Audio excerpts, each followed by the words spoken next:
இப்போ ஜெயலலிதா அவங்க இருக்கும்போது ஐவரணி, நால்வரணி அப்படின்லாம் இருந்துச்சு. நத்தம் விஸ்வநாதன், கேபி முனுசாமி, ஓ பன்னீர்செல்வம், செங்கோட்டையன் இவங்கெல்லாம் இருப்பாங்க. எடப்பாடியும் அதில் அந்த கமிட்டிலலாம் இருந்திருக்கிறார். அப்போ இவங்க வந்து பேசுவாங்க. ஆனால் என்ன சொல்லுவாங்க அப்படின்னா, எல்லாருடைய கருத்தையும் கேட்டுக்கிடுவாங்க, அம்மா முடிவெடுப்பாங்க அப்படின்னு சொல்லுவாங்க. ஆனால் இவர் யாருடைய கருத்தை கேட்குறாரு அப்படிங்கிறதெல்லாம் இல்லை. ஏன்னா ஒரு சில ஓய்வு பெற்ற அதிகாரிகள் இருக்கிறாங்க, ஐஏஎஸ் ஐபிஎஸ், அவங்கள கூட வச்சுக்கிட்டு ஆய்வு பண்ணி இந்த மாதிரி செய்கிறாங்க, நெருங்கின வட்டாரங்கள் இருக்கிறாங்க அப்படின்னு சொல்லி. சார் அதை தான் இவர் விஜயபாஸ்கர் வந்து விஜயபாஸ்கர் வந்து இப்போ அண்மையில் நடந்த அந்த இணைப்பு விழாவில், தாவேக்க இணைப்பு விழாவில் சொல்லியிருக்காரு, இது வெறும் ட்ரெய்லர் தான், இனிமே தான் மெயின் பிக்சரே பார்க்க போகிறீங்க. அதுலேயும் நிறைய சிக்கல் இருக்குது. விஜயபாஸ்கர் வந்து அன்னைக்கு கூட்டம் போட்டாங்க, காலையில் சாப்பாடு, மத்தியான சாப்பாடு, அவங்களுக்கு ஒரு கிட்டெல்லாம் கொடுத்தாங்க, அந்த ஒவ்வொரு சேர்லையும் வச்சுருந்தாங்க. அப்போ அங்கேருந்து போக்குவரத்து ஏதோ பெரிய செலவாயிருக்கும். மகாபலிபுரத்தில் அவ்வளோ பெரிய மண்டபம் பிடிச்சு வைக்கும்போது லட்சங்கள், பல லட்சங்கள் வந்து பார்க்கக்கூடியவங்க, பேசக்கூடியவங்களும் தொண்டர்கள் வந்து சொல்கிறாங்க. அதாவது பெரிய தோல்வியெல்லாம் கிடையாது அதிமுகவுக்கு. தொடர்ந்து எம்எல்ஏக்கள் இருக்கிறாங்க, எம்பிக்கள் இருக்கிறாங்க, உள்ளாட்சியில் ஜெயிச்சு சேர்மனு, கவுன்சிலர் இந்த மாதிரிலாம் இருக்கிறாங்க, இருந்துக்கிட்டே தான் இருக்கும். அதிமுக வந்து காணாமலாம் போகல. அப்படி இருக்கும்போது இன்றைக்கி வந்து திமுகவில் பார்த்தீங்கன்னா நிறைய பேர் அதிமுகவில் இருந்து போனவங்க தான் இருக்கிறாங்க. டிவிக்கேவே அப்படி மாறிட்டு, டிவிக்கேல பார்த்தீங்கன்னா பாதிக்கு பாதி அப்படிங்கிற மாதிரி ஏடிமிக்கில் இருந்தால் எல்லாருமே அங்கே போயிட்டாங்க. சார் வணக்கம். வணக்கம், எப்படி இருக்கீங்க? நல்லா இருக்கேன். நல்லா இருக்கீங்களா? நல்லா இருக்கேன் சார். சொல்லுங்கள் சார், அதிமுகவில் தொடர்ந்து குழப்பம் நிலவிட்டு இருக்கு. இது எங்கே போய் முடியும்னு தெரியல. தொடர்ந்து எல்லா முன்னாடி இருந்த உறுப்பினர்களும் ரிசைன் பண்ணி போனால் தான் இது சரியாகுமா அப்படின்னு ஒரு கேள்வி எழுது சார். அதிமுகவில் குழப்பம் அப்படிங்கிற பேச்சு எப்போ வந்துச்சு அப்படின்னா, ஜெயலலிதா மறைகிறாங்கல்ல, அப்போ வந்து ஓபிஎஸ் வந்து தற்காலிக முதலமைச்சராக வர்றாரு. அன்னையிலிருந்து தினமும் நைட்டு 10 மணி 11 மணி தான் பிரேக்கிங் செய்திகள்லாம் ஆகும். தினமும் பார்த்தீங்கன்னா எல்லா டிவிலையும் அதிமுக பற்றி தான் பேசுவாங்க. அதிமுகவில் இவ்வளோ பிரச்சனை இருக்குது, பிரச்சனை இருக்குது. 47 எம்எல்ஏ ஜெயிக்கிறாங்க அதிமுகவில். எப்படி ஜெயிக்கிறாங்க? இப்போ இதுக்கு முன்னால் 75 கூட்டணியோட சேர்த்து 2021 75 எம்எல்ஏ ஜெயிச்சாங்க. எப்படி ஜெயிச்சாங்க? சிஎம் கேண்டிடேட் யாரு? எடப்பாடி பழனிசாமி. இப்போ எடப்பாடி பழனிசாமியை நம்பி அவ்வளோ மக்கள் ஓட்டு போடுறாங்க. இத்தனை கோடி ஓட்டு வந்து இன்னைக்கு 3வது பெரிய கட்சி அவங்க தான். அப்படி இருக்குது. அது அப்புறம் என்ன சொன்னாங்க அப்படின்னா, அதிமுக கூட்டணி மட்டும் சரியாக அமைஞ்சிருந்தேன்னா வெற்றி பெற்றிருக்கலாம், நாமளே ஆட்சிக்கு வந்திருக்கலாம் அப்படின்னு கூட சொன்னாங்க. அவ்வளோ செல்வாக்காக இருக்கு. இருந்தாலும் அந்த குழப்பங்கள், நம்பிக்கை இல்லாமல் இருக்கிறாங்க. இல்லைன்னா ஒரு கட்டமைப்பு பிம்பம் வந்து உருவாக்கப்படுதா சார்? எடப்பாடி பழனிசாமியை வந்து டவுன் பண்ண அப்படின்னு எடுத்துக்கலாமா? அதாவது தலைமையில் மாற்றம் கொண்டு வரணும் அல்லது அதிமுகவை அபகரிக்கணும் அப்படின்னு சொல்லி பிஜேபி முயற்சி பண்ணதா சொன்னாங்க. அதாவது ஏடிஎம்கே வந்து டைல்யூட் பண்ணிட்டு அந்த இடத்துல வந்து பிஜேபி வந்து உட்காந்துடலாம். அதாவது அதிமுக திமுக அப்படிங்கிற இருக்கிற போட்டியை வந்து திமுக பிஜேபி அப்படின்னு கொண்டு வரலாம் அப்படின்னு ஒரு பேச்சு வந்துச்சு. ஆனால் அதுக்கான முயற்சிகளை வந்து பிஜேபி செஞ்சாங்க, அது நடக்கலை. ஏன்னா அதுக்கு இடையில விஜய் வந்துட்டாரு. அப்போ விஜயை கொண்டு வந்து திமுக விஜய் அப்படிங்கிற மாதிரி கொண்டு வந்துட்டாங்க. இன்னொன்று அண்ணாமலை செஞ்ச அரசியல், அந்த மாதிரி விஷயங்கள் வந்து அது அதிமுகவுடைய செல்வாக்கு பெரிய அளவில் குறைக்கல. அவங்க அப்படியே இருக்கிறாங்க, ஒரு ஸ்டாண்ட் பையாக அப்படியே இருக்கிறாங்க. ஆனால் டிடிவி தினகரன், ஓ பன்னீர்செல்வம் இந்த மாதிரி ஆளுங்க போனது வந்து ஒரு பெரிய பாதிப்பு தான். அது ப்ளஸ் இருக்குது, மைனஸ் இருக்குது. ஒரே குடும்பம் அப்படிங்கிறதுல இருந்து விடுபட்டுட்டாங்களே தவிர, இப்போ ஒரு மேற்கு மண்டல கட்சி அப்படிங்கிற மாதிரி சுருங்கிட்டு அப்படின்னு சொல்கிறாங்கல்ல, அதுக்கான இது வந்து இருக்குது. இன்னொன்று, அவர் எடப்பாடியை வந்து யாருமே பெருசாக அணுக முடியல, பேச முடியல, யாரு கூடயும் டிஸ்கஸ் பண்ண மாட்டேக்காரு அப்படின்னு இருக்கு. இப்போ ஜெயலலிதா அவங்க இருக்கும்போது ஐவரணி, நால்வரணி அப்படின்லாம் இருந்துச்சு. நத்தம் விஸ்வநாதன், கேபி முனுசாமி, ஓ பன்னீர்செல்வம், செங்கோட்டையன் இவங்கெல்லாம் இருப்பாங்க. எடப்பாடியும் அதில் அந்த கமிட்டிலலாம் இருந்திருக்கிறார். அப்போ இவங்க வந்து பேசுவாங்க. ஆனால் என்ன சொல்லுவாங்க அப்படின்னா, எல்லாருடைய கருத்தையும் கேட்டுக்கிடுவாங்க, அம்மா முடிவெடுப்பாங்க அப்படின்னு சொல்லுவாங்க. ஆனால் இவர் யாருடைய கருத்தை கேட்குறாரு அப்படிங்கிறதெல்லாம் இல்லை. ஏன்னா ஒரு சில ஓய்வு பெற்ற அதிகாரிகள் இருக்கிறாங்க, ஐஏஎஸ் ஐபிஎஸ், அவங்கள கூட வச்சுக்கிட்டு ஆய்வு பண்ணி இந்த மாதிரி செய்கிறாங்க, நெருங்கின வட்டாரங்கள் இருக்கிறாங்க அப்படின்னு சொல்லி. ஏன்னா இவரை ஏமாத்திட்டும் போயிருக்கிறாங்க. இப்போ தேர்தல் நேரத்தில் பார்த்தீங்க அப்படின்னா, அதிமுகவுக்கு வேலை செய்ய அப்படின்னு சொல்லி யூடியூபர்ஸ் எல்லாம் கூப்பிட்டு வந்து இவங்க வச்சாங்க. இன்னைக்கு அதே யூடியூபர் வந்து எடப்பாடி எதிர்த்து பேசுகிறாங்க. ஏன்னா இவங்கள்ட்ட பணம் வாங்கிட்டு ஏமாத்தி இருக்கிறாங்க. சார், ஆமாம், நீங்கள் சொன்ன மாதிரி அதிகாரிகள் மத்தியிலையும் வந்து ஒரு பேச்சு கடந்த ஆட்சி முறையில் சொன்னாங்க. எடப்பாடி பழனிசாமி அவர்கள் ஆட்சியில் எந்த ஃபைல் போனாலும் உடனே சைன் ஆயிரும், நிர்வாக முறையில் சரியாக தான் செயல்பட்டாங்க அப்படின்னு ஒரு பேச்சு இருந்தது சார் அவர் மேலே. அதிகாரிகள் வந்து ஒரு சிஸ்டம் தாங்க. சிஸ்டம் வந்து நம்ம ஏற்கனவே பேசியிருக்க மாதிரி, யார் ஆட்சியில் இருந்தாலும் இல்லைன்னாலும் நம்ம இயங்கிக்கிட்டே இருப்போம். அதாவது பஸ் ஓடிக்கிட்டே இருக்கும், ஆஸ்பத்திரியில் ட்ரீட்மெண்ட் நடந்துக்கிட்டே இருக்கும், போலீஸ் ஸ்டேஷனில் விசாரணை போய்கிட்டே இருக்கும், பைப்பில் வந்து கவர்மெண்ட் இதில் வந்து பஞ்சாயத்து பைப்பில் தண்ணி வந்துக்கிட்டே இருக்கும். இந்த மாதிரியான விஷயங்கள் இருக்குல்ல, இதெல்லாம் சிஸ்டமாக ஆல்ரெடி இருக்கிறது. இதில் வந்து நம்ம புதுசாக என்ன கொண்டு வந்தோம், புதிய திட்டங்கள் என்ன கொண்டு வந்தோம் அப்படிங்கிறது தான். அதில் வந்து அதிமுக ஆட்சியில் அப்படி பார்த்தோன்னா குடிமராமத்து அந்த மாதிரி சொல்லுவாங்க. இப்போ நம்ம ஏடிஎம்கே உள்கட்சி பிரச்சனைக்கு வரும். இப்போ வந்து சிவி சண்முகம் வந்து தனிப்பட்ட முறையில் ஆலோசனை கூட்டம் போட்டிருக்கிறாரு. கூட்டம் முடிஞ்சு வந்து நான் எதை பற்றியும் பேசலை, கட்சியை பற்றி எல்லாம் பேசலை அப்படின்னு சொல்லிட்டு போறாரு. ஆனால் உள்ள கட்சியை பற்றி பேசியிருக்கிறாங்க. அப்புறம் எஸ்பி வேலுமணி அவரு கூட்டம் போட்டு பேசுறாரு. பேசிட்டு நாங்கள் அரசியல்லாம் பேசலை, தொகுதி நலத்திட்டங்கள் பற்றி தான் பேசுகிறோம், மக்களுக்கு என்ன செய்யணும் அப்படின்னு சொல்லி. ஆனால் உள்ள அரசியல் பேசியிருக்கிறாங்க. இப்போ அடுத்த வந்து பெரிய ஆளாக யார் இருக்கிறாங்கன்னா எஸ்பி வேலுமணியும் சிவி சண்முகமும் இருக்கிறாங்க. இவங்க வந்து டிவிக்கே போயிட்டாங்க அப்படின்னா இவங்க கூட வந்து ஒரு 10 பேர் போகிறதுக்கு வாய்ப்பு இருக்கு, எம்எல்ஏக்கள். சார் அதை தான் இவர் விஜயபாஸ்கர் வந்து விஜயபாஸ்கர் வந்து இப்போ அண்மையில் நடந்த அந்த இணைப்பு விழாவில், தாவேக்க இணைப்பு விழாவில் சொல்லியிருக்காரு, இது வெறும் ட்ரெய்லர் தான், இனிமே தான் மெயின் பிக்சரே பார்க்க போறீங்க. அது என்ன சொல்றாருன்னா அவங்க ஏரியாவுக்கு டெல்டா மண்டலத்துக்கு வந்து பெரிய மாநாடு போட்டு நாங்க கொண்டு வர போறோம் அப்படின்னு. அதுலயும் நிறைய சிக்கல் இருக்கு. விஜயபாஸ்கர் வந்து அன்னைக்கு கூட்டம் போட்டாங்க, காலையில சாப்பாடு, மத்தியான சாப்பாடு, அவங்களுக்கு ஒரு கிட்டெல்லாம் கொடுத்தாங்க, அந்த ஒவ்வொரு சேர்லையும் வச்சிருந்தாங்க. அப்போ அங்கிருந்து போக்குவரத்து ஏதோ பெரிய செலவாயிருக்கும். மகாபலிபுரத்தில் அவ்வளோ பெரிய மண்டபம் பிடிச்சு வைக்கும்போது லட்சங்கள், பல லட்சங்கள் வந்து செலவாயிருக்கும். இந்த காசு யாருடைய காசு? விஜயபாஸ்கர் வந்து சொந்த அவர் காசு செலவு பண்ணாரா, இல்லை ஆதவர்ஜனா புசியானந்த் செலவு பண்ணாங்களா, இல்லை டிவிக்கே கட்சியிலேருந்து செலவு பண்ணாங்களா? யாருடைய காசு? அந்த வெளிப்படைத்தன்மையை நீங்கள் வெளிப்படையாக சொல்லணும்ல. நாங்கள் ஒரு பைசா தொட மாட்டோம், தொட்டாலும் விட மாட்டோம், தொட்டவங்களையும் விட மாட்டோம் அப்படின்னு சொல்லிட்டு தொட்டவங்களே தான் கட்சியில் கூப்பிட்டு இணைப்பு நிகழ்ச்சி நடத்துகிறாங்க. அந்த பணம் யார் பணம் அப்படிங்கிறத தெளிவுபடுத்தணும். மதுராந்தகத்தில் டிவிக்கே மாநாடு நடக்குது, மரகதம் குமரவேல் அவங்க ஏற்பாடு பண்ணி நடத்துகிறாங்க. அந்த பணம் யாருடைய பணம்? அது டிவிக்கே கட்சி பணமா, இல்லை அந்த எம்எல்ஏ பணமா? அவங்க கை காசு அப்படி செலவு பண்ணுறாங்களா? அந்த பணத்தை எப்படி சம்பாதிச்சாங்க அப்படின்லாம் இருக்குல்ல. இந்த மாதிரி இதில் இருக்கும்போது தான் இப்போ எஸ்பி வேலுமணியும் சிவி சண்முகமும் டிவிக்கேக்கு போகிறதுக்கு வாய்ப்பு இருக்கு அப்படின்னு சொல்கிறாங்க. இதில் என்னன்னா அவங்க 2 பேருமே வந்து விஜய் முன்னால் சேரணும் அப்படின்னு நினைக்கிறாங்க. ஏன்னா இதுக்கு முன்னால் கட்சியில் சேர்ந்த கடம்பூர் ராஜு, உடுமலை ராதாகிருஷ்ணன் இவங்க எல்லாருமே வந்து விஜய் இன்னும் பார்க்கவே இல்லை. ஒரு கட்சி தலைவரை பார்க்காமலே கட்சியில் சேர்ந்து கட்சி பணி செஞ்சுட்டு இருக்கிறாங்க. கட்சி தலைவர் இதுவரை சந்திக்க முடியல. ஜெயலலிதா கூட சந்திச்சாங்க, ஆனால் விஜயை சந்திக்க முடியல. அப்போ இந்த மாதிரி நிலைமை இருக்கும்போது விஜய் வந்தால் நம்ம போய் சேரலாம் அப்படிங்கிற மாதிரி அவங்க அந்த நேரடியாக இருக்கிறாங்க. அதுக்கான வாய்ப்புகளும் இருக்கு. ஏன்னா எடப்பாடி பழனிசாமியை சந்திக்காத விஜய் வந்து சிவி சண்முகம் வீட்டுக்கு தான் போனார். அப்போ அவங்களுக்குள்ள ஒரு நெருங்கின அண்டர்ஸ்டாண்டிங் இருக்கு.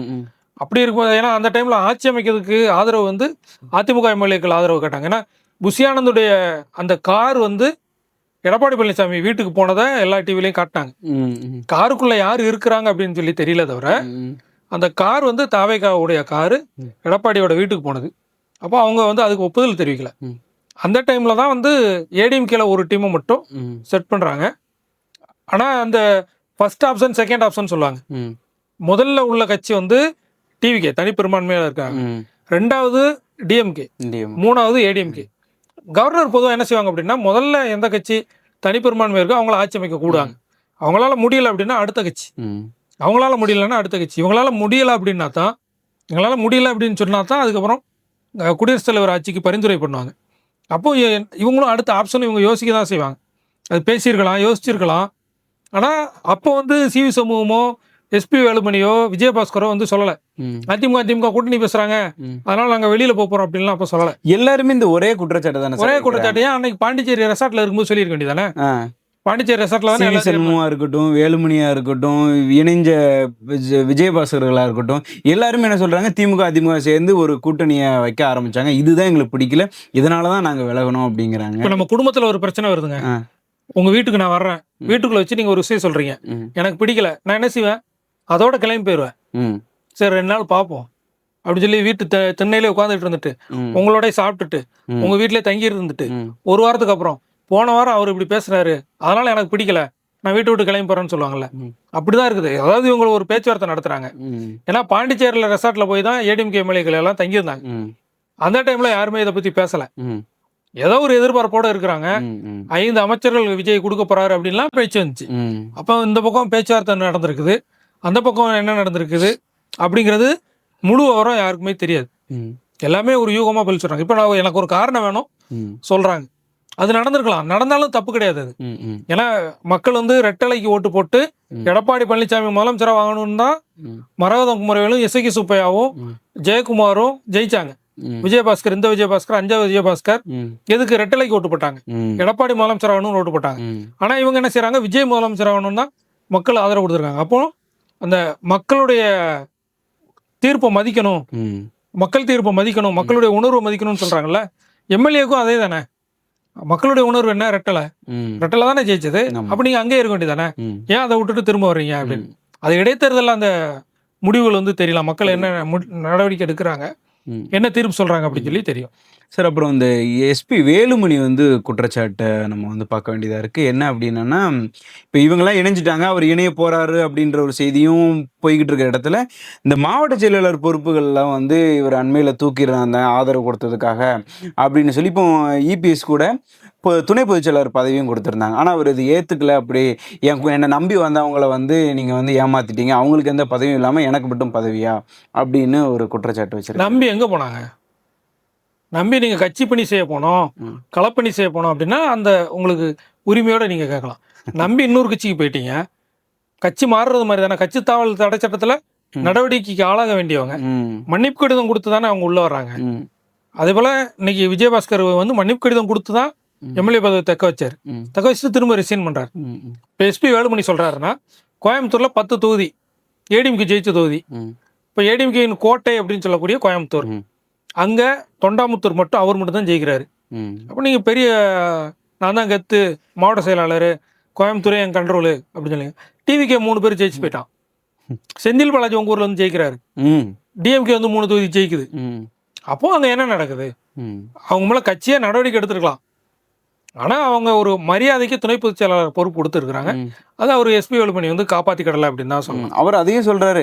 பல லட்சம் செலவு பண்ணி கட்சியை வளர்த்தவங்க இவங்கலாம், விஜயபாஸ்கர் இவங்கலாம், இவங்களுக்கு இன்னும் மாவட்ட செயலாளர் பொறுப்பு கொடுக்கல. அந்த அதனால பல லட்சம் எங்கிருந்து சம்பாதிச்சாங்க, அதுதான் கேட்குறேன். கட்சியில இருந்து தானே சம்பாதிச்சாங்க. ம், நீங்க அந்த ரெட்டலையும் எம்ஜிஆர் ஜெயலலிதா படமும் இல்லைன்னா ம், அவங்களால எம்எல்ஏ ஆக முடியுமா, மந்திரி ஆக முடியுமா, அந்த லட்சங்கள் சம்பாதிக்க முடியுமா? ம், இப்போ லட்சங்களை சம்பாதிச்சுட்டு எந்த லட்சியத்துக்காக நீங்க வேற கட்சிக்கு போறீங்க? ம், ம், வேற ஒன்றும் இல்லைங்க. திமுக எடுத்துக்கிடுவோம், எத்தனை வருஷம் ஆட்சியில் இல்லாமல் இருந்தாங்க. ம், எம்ஜிஆர் இருக்கும்போது அந்த பக்கமே ஆட்சி அதிகாரத்துக்கு வரவே முடியல. ம், 13 வருஷம் தொடர்ந்து எம்ஜிஆர் ஆட்சியில் இருந்தார். இடையில வந்து குடியரசுத் தலைவர் ஆட்சி வந்தால் கூட தொடர்ந்து அந்த எம்ஜிஆருடைய ஆட்சி இருந்துச்சு. திமுக விட்டு எல்லாரும் ஓடிட்டாங்களா எம்ஜிஆர் பக்கம்? ம், இப்போ 2011 இருந்து 2021 வரைக்கும் திமுக ஆட்சியில் இல்லை. ஏன் மத்திய அரசுல கூட இல்லை. மத்திய அரசு மோடி அரசு இருக்குது, ம், அப்போ அங்கேயும் எதிர்ப்பு தான். ம், மத்திய அரசு மாநில அரசு ரெண்டுலேயுமே இல்லை. திமுகல இருந்து யாருமே அந்த பக்கம் ஓடலையே. ம், ம், அப்போ திமுக அவன் இருக்கிறான்ல. ம், இன்னைக்கு பாருங்க, ஒரு எம்எல்ஏ கூட திமுகல இருந்து போகல. ம், மதிமுகல இருந்து 2 எம்எல்ஏ திமுக சனத்தில் ஜெயிச்சவங்க போவாங்க அப்படின்னு பார்த்தாங்க, ம், அவங்களையும் தடுத்துட்டாங்க. ம், தடுத்து ஸ்டாப் பண்ணி வைக்கிறாங்க. ம், ஒன்று எடப்பாடி பழனிசாமி அந்த முயற்சி செஞ்சுருக்கணும், ம், ம், ஏடிஎம்கே எம்எல்ஏ போகாமல். அல்லது நீங்கள் நம்ம கட்சி, நம்ம வளர்ந்த இடம், நமக்கு ஒரு அடையாளத்தை கொடுத்தது ம். அப்படிங்கிற இடத்த, நான் சாதாரண ஒரு டாக்டராக இருந்துட்டு இன்னைக்கு மெடிக்கல் காலேஜ்னு நர்சிங் காலேஜ், சட்டக்கல்லூரி இதெல்லாம் வச்சு பெரிய பெரிய குவாரி கான்ட்ராக்ட் இதெல்லாம் வச்சு செயல்படுத்துகிறோம் அப்படின்னா எப்படி வந்துச்சு?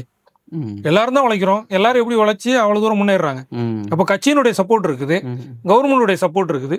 அந்த சப்போர்ட்டில் தான் நம்ம உழைப்பும் சேர்ந்து போடும்போது நம்ம ஒரு முன்னேற்றத்துக்கு வர்றோம். ம், அப்போ அந்த கட்சிக்கு நம்ம திரும்ப என்ன செஞ்சோம்? ம், நாங்கள் அந்த மக்களுக்காக பாடுபட்டோம் அப்படின்னா அந்த மக்கள் வந்து அந்த கவர் கொடுத்த உடனே கிளம்பி போகிறாங்க, ம், ம், சாப்பாடு போடுறாங்க, பிரியாணி சாப்பாடு போடுறாங்க, ம், திண்டுக்கல் பிரியாணி வந்திருக்கு, சிக்கன் பீஸ் வந்திருக்குன்னு கிளம்பி போகிறாங்க. ம், அப்போ மக்களும் அந்த ஒரு நன்றி உணர்வு அப்படின்னு சொல்லிடுறோம்ல, ம், நம்ம எப்படி இருக்குமோ அதை போல தானே நம்ம கூட வந்தவங்க இருப்பாங்க. ம். அப்படி தான் வந்து கட்சியில் சம்பாதிச்சோம் அப்படிங்கிறத தான் சொல்லலாமே தவிர, நாங்கள் கட்சிக்காக இத்தனை லட்சம் கொடுத்தோம் அப்படின்னு சொல்லி சொல்லக்கூடாது. அது வந்து ஒரு அவமதிக்கிற மாதிரி. ம்.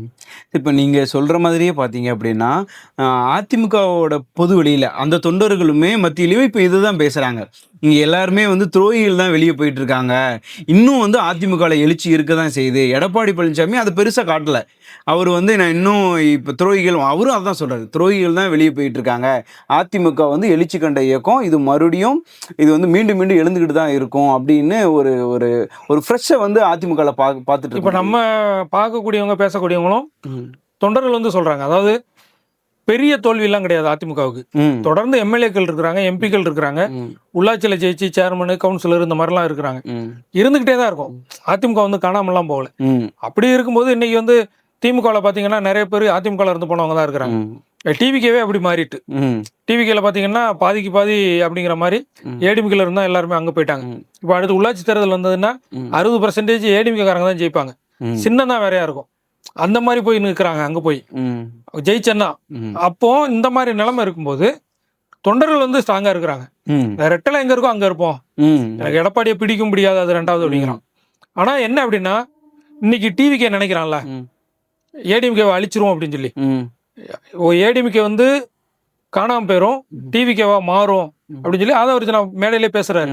ஆதவர்ஜனா பேசும்போதே சொல்றாரு அது அதிமுக கிடையாது, டிவிக்கே நீங்க எங்க வந்துருங்க அப்படின்னு சொல்லி சொல்றாரு. பேப்பர் கட்சியை மாறிடும் அப்படின்னு சொல்லி. இதே முடிவை 2018 திமுகவோ பிஜேபியோ எடுத்திருந்தாங்க அப்படின்னா இன்னைக்கு அதிமுக இருந்திருக்காது. திமுக வந்து எம்எல்ஏக்களை தூக்குவோம், ஆட்சியை நம்ம கொண்டு வருவோம் அப்படின்னு சொல்லி அவங்க அந்த முயற்சி செஞ்சிருந்தாங்கன்னா ஏடிஎம்கே ஆட்சி தொடர்ந்து இருக்காது. இடைத்தேர்தல் வேற வந்துச்சு, 20 தொகுதிக்கு மேல 24 தொகுதிக்கு இடைத்தேர்தல் வந்துச்சு. இடைத்தேர்தலில் வந்து எடப்பாடிக்கு வெற்றி கிடைச்சி ஆட்சியை தக்க வச்சாரு. இருந்தாலும் இந்த மாதிரி குழப்பங்கள் பண்ணணும்னு நினைச்சிருந்தாங்கன்னா திமுகவோ அல்லது பிஜேபியோ இறங்கியிருந்தாங்க அப்படின்னா அதிமுக காலி பண்ணியிருக்கலாம். ஆனா அப்படி எதுவுமே நடக்காத மாதிரி ஒரு கட்சியை காப்பாத்தினது எடப்பாடி பழனிசாமின்னு சொல்லலாம். அது மண்டல கட்சியா இருந்தா கூட அந்த கட்சியை காப்பாத்தினது வந்து எடப்பாடி பழனிசாமி தான். இன்னைக்கு தாவேகா வந்து அந்த முயற்சி செய்யறாங்க. மத்திய அரசனுடைய ஆதரவு தாவேகாவுக்கு இருக்குதா என்னன்னு தெரியல. பெரிய அளவுல ஏடிஎம்கே காலி பண்ணலாம் அப்படிங்கிற ஒரு இதுல இருக்கிறாங்க. அது எந்த அளவுக்கு சக்சஸ் ஆகும் அப்படின்னு சொல்லி தெரியல. அதிமுக வந்து எப்போதுமே அப்படியே தான் இருக்கும். சரி, இப்படியான குழப்பங்களுக்கு மத்தியில் அதிமுக இன்னும் தன்னை எப்படி மேலும் மேலும் வலுப்படுத்த போகுது அப்படிங்கிறத எடப்பாடி பழனிசாமி எந்த மாதிரியான நடவடிக்கைகள்லாம் எடுப்பாரு அப்படிங்கிறத நம்ம பொறுத்து வந்து பார்க்கலாம். அது வந்து நம்ம பொதுக்குழு கூட்டத்துக்கு ரெடி பண்றாங்க. இப்போ மகளிர் அணி மாவட்ட நிர்வாகிகள் கூட்டம் எல்லாமே நடக்குது. இந்த இடைத்தேர்தல் நடக்கக்கூடிய இடங்களுக்கு எல்லாமே கட்சி நிகழ்ச்சிகள் வச்சு எடப்பாடி சுற்றுப்பயணம் போறாரு. இப்போ இடைத்தேர்தல் நடக்கக்கூடிய இடம் அது நடக்குமா என்னன்னு அது ரெண்டாவது. ஏன்னா வழக்கு மேல வழக்கு போட்டுக்கிட்டே இருக்கிறாங்க. வழக்கு இருக்கும்போது தேர்தல் ஆணையமும் நடத்தாது. ஏன்னா இப்ப கூட வட மாநிலங்களுக்கு ஜூலை 30 இடைத்தேர்தல் நடக்க போகுது. தமிழ்நாட்டுல எப்போன்னு தெரியல, சொல்லல. அப்ப இந்த கேஸ் எல்லாம் இருக்கும்போது அவன் செய்ய மாட்டான். அதுக்கு முன்னால வந்து எடப்பாடி சுற்றுப்பயணம் அந்த மாதிரிலாம் போறாங்க. ஆனா எல்லாரும் அரவணைச்சு போனாங்க. கூட்டணி கட்சிகள், கூட்டணி யாரு கூட கூட்டணி வைக்கணும், கூட்டணி கட்சிகளை மதிக்கிறது, இந்த மாதிரி விஷயங்கள், அந்த அணுகுமுறையில வந்து மாற்றங்கள் இருந்தா அதிமுக வந்து வெற்றி நோக்கி பயணிக்கிறதுக்கும் வாய்ப்பு இருக்கு. தொடர்ந்து பார்க்கலாம் சார், அதிமுக எந்த மாதிரியான நடவடிக்கைகள் எடுக்க போகுது, எப்படி மீண்டு வரப்போகுது அப்படின்னு. உங்களுடைய நிறைய தகவல்களுக்கு நன்றிங்க சார். நன்றிங்க.